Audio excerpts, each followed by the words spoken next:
بسم اللہ الرحمن الرحیم۔ اس روایت میں حضور اقدس صلی اللہ علیہ وسلم کے خود سننے میں کوئی اشکال نہیں،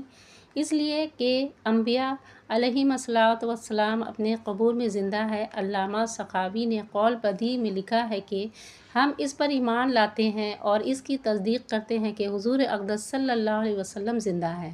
اپنی قبر شریف میں، اور آپ کے بدن اطہر کو زمین نہیں کھا سکتی، اور اس پر اجماع ہے۔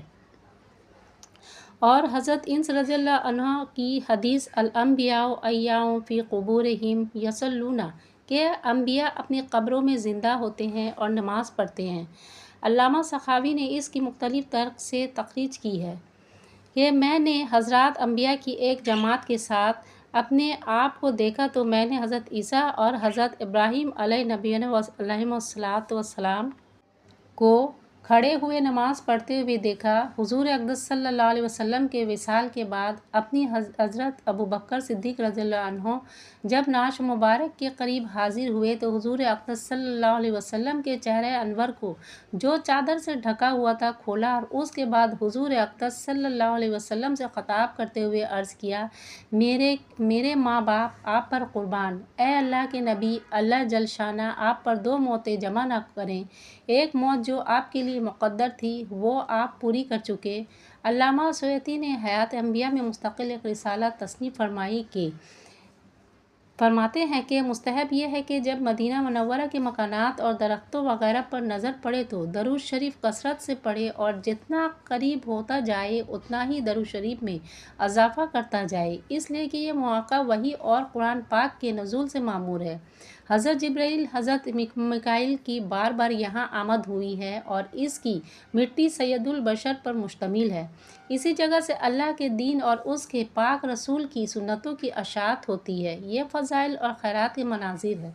یہاں پہنچ کر اپنے قلب کو نہایت ہیبت اور تعظیم سے بھرپور کر لے، گویا کہ وہ حضور اقدس صلی اللہ علیہ وسلم کی زیارت کر رہا ہے، اور یہ تو محقق ہے کہ حضور اس کا سلام سن رہے ہیں۔ آپس کے جھگڑے اور فضول باتوں سے اعتراض کرے، اس کے بعد قبلہ کی جانب سے قبر شریف پر حاضر ہو اور بقدر 4 ہاتھ فاصلہ سے کھڑا ہو اور نیچی نگاہ رکھتے ہوئے نہایت خشوع و خضوع اور ادب احترام کے ساتھ یہ پڑھے،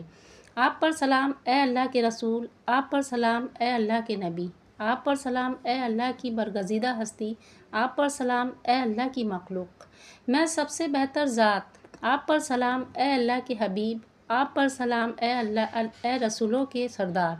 آپ پر سلام اے خاتم النبی، آپ پر سلام اے رب العالمین کے رسول، آپ پر سلام اے سردار ان لوگوں کی جو قیامت میں روشن چہرے والے اور روشن ہاتھ پاؤں والے ہوں گے۔ یہ مسلمانوں کی خاص علامت ہے کہ دنیا میں جن اعضاء کو وہ وضو میں دھوتے رہے ہیں وہ قیامت کے دن نہایت روشن ہوں گے۔ آپ پر سلام اے جنت کی بشارت دینے والے، آپ پر سلام اے جہنم سے ڈرانے والے، آپ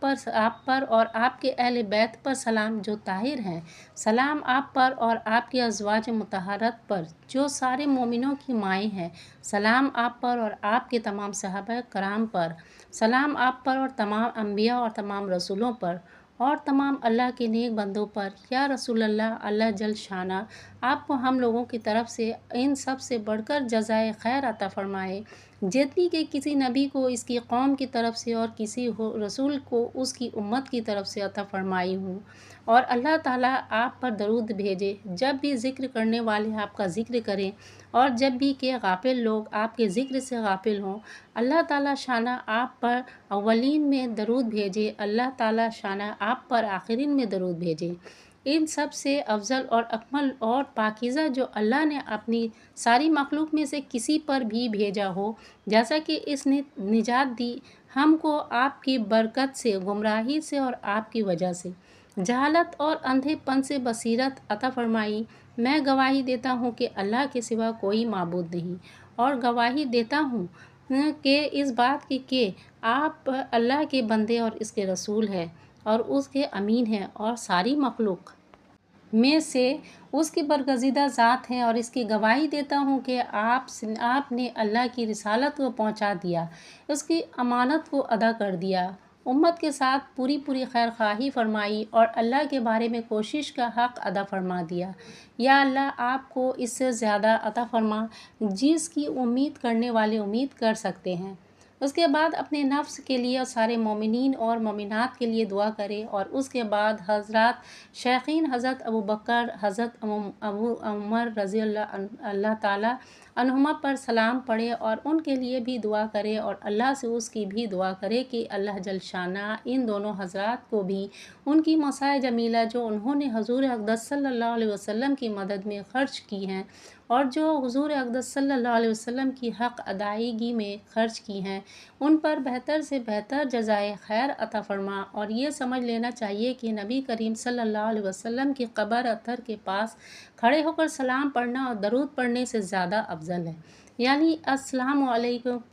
یا رسول اللہ افضل ہے الصلاۃ علیک یا رسول اللہ سے۔ علامہ باجی کی رائے یہ ہے کہ درود افضل ہے۔ علامہ سخاوی کہتے ہیں کہ پہلا یہ قول زیادہ صحیح ہے، جیسا کہ علامہ مجد الدین صاحب قاموس کی رائے ہے، اس لیے کہ حدیث میں مامین مسلمین یسلمو اللہ عندہ قبری آیا ہے۔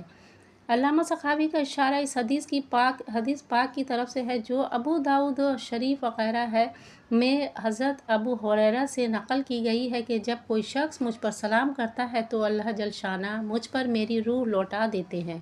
یہاں تک کہ میں اس کے سلام کا جواب دیتا ہوں۔ لیکن اس ناکارہ کے نزدیک صلاۃ کا لفظ یعنی درود بھی کثرت سے روایت میں ذکر کیا گیا ہے، چنانچہ اس روایت میں جو اوپر گزری ہے اس میں یہ ہے کہ جو شخص میری قبر کے قریب درود پڑھتا ہے میں اس کو سنتا ہوں۔ اسی طرح بہت سی روایت میں مضمون آیا ہے، اس لیے بندہ کے خیال میں اگر ہر جگہ درود سلام دونوں کو جمع کیا جائے تو زیادہ بہتر ہے، یعنی بجائے السلام علیکہ یا رسول اللہ، السلام علیکہ یا نبی اللہ وغیرہ کے الصلاۃ والسلام علیکہ یا رسول اللہ، الصلاۃ والسلام علیکہ یا نبی اللہ۔ اسی طرح آخر تک السلام کے ساتھ الصلاۃ کا لفظ بھی بڑھا دیا جائے تو زیادہ اچھا ہے۔ اس صورت میں علامہ باجی اور علامہ سخاوی دونوں کے قول پر عمل ہو جائے گا۔